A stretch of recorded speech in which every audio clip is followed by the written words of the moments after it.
అనుకుంటున్నారు మీరు? సుమన్ శెట్టి సంజయ్ అనుకుంటున్నారు. రన్నరప్ విన్నరప్. ఓకే, అంటే ఇన్ని డేస్ చూసారు కదా, మీకు ఎలా అనిపిస్తుంది మరి బిగ్ బాస్? ఇప్పటి వరకు అయితే చాలా బాగా నచ్చింది బ్రో. బిగ్ బాస్ నాకు చాలా బాగా నచ్చింది.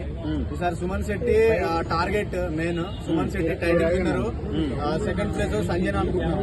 మరి నిన్న నామినేషన్స్ ప్రాసెస్ లో మొత్తం అబ్యూజింగ్ వర్డ్స్ నామినేషన్ చేశారన్నమాట. సో అట్లా వాళ్ళు అబ్యూజింగ్ వర్డ్స్ మాట్లాడినప్పుడు అక్కడ బీప్ సౌండ్ అవును, వేరే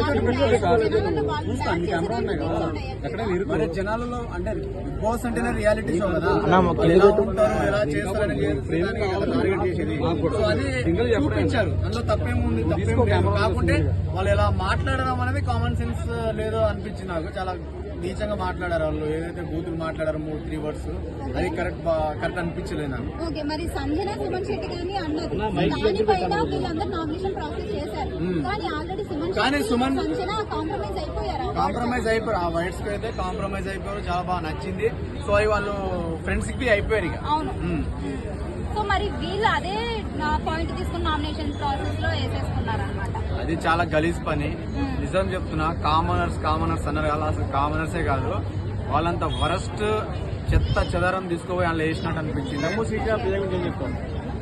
దమ్ము శ్రీజ ప్రియా గురించి అయితే నేను మాట్లాడను బ్రో. ఎందుకంటే వాడు ఆడపిల్లలు ఏమైనా ఉంటే అర్లుతారు, బయటకు వచ్చినా నన్ను కొడుతుంది శ్రీజ.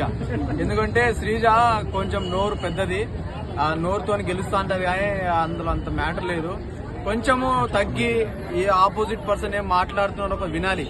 సంజన గురించి స్పెషల్ చెప్తున్నా అంటే, సంజనకు అసలు రెస్పెక్టే లేకుండా మాట్లాడితే సంజన ఎంత పెద్ద ఆర్టిస్ట్, ఆమెకు అసలు రెస్పెక్ట్ లేకుండా ఆరేతుగా మాట్లాడితే కొంచెం గలీజ్గా ఉంటుంది. అదే మాట ఆమె కంటే తీసుకోలేకపోతుంది.